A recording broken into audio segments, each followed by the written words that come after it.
So I started Bohemian Spirits in 2014. We operated for 5 years in a little shop in Marysville. And then we moved here in 2019 and decided to open up a cocktail lounge as well as the distillery. I'm Wade Jarvis, and this is Bohemian Spirits in Kimberley, BC.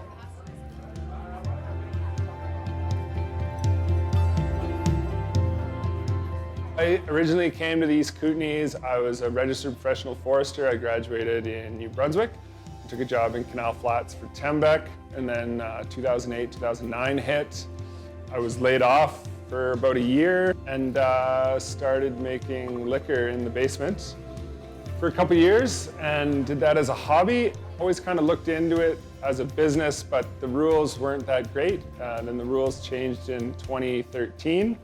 So we got Bohemian Spirits going in 2014, and essentially if we use local grain and do all our fermenting on site, we can avoid some of the government markups on bottles, which makes it somewhat feasible to operate a distillery, and it didn't really work before that.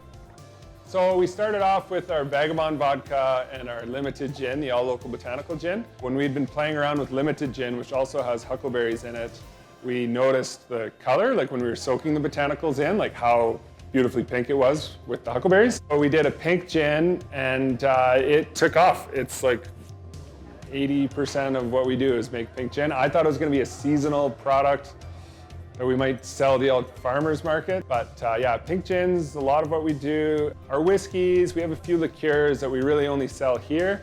We don't really sell in too many stores. But yeah, like the pink gins all over Alberta and BC, as well as the vodka and our limited gin.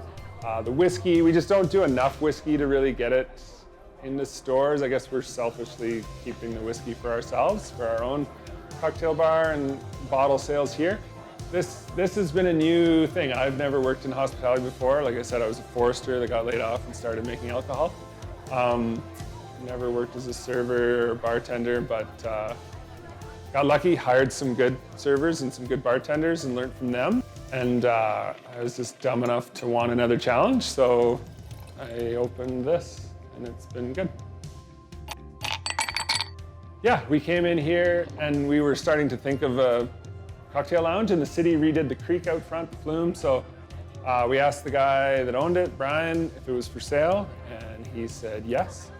And so we walked over to City Hall and asked if the zoning was cool, and it was. And so then we started the long process of borrowing money and figuring out how to buy it.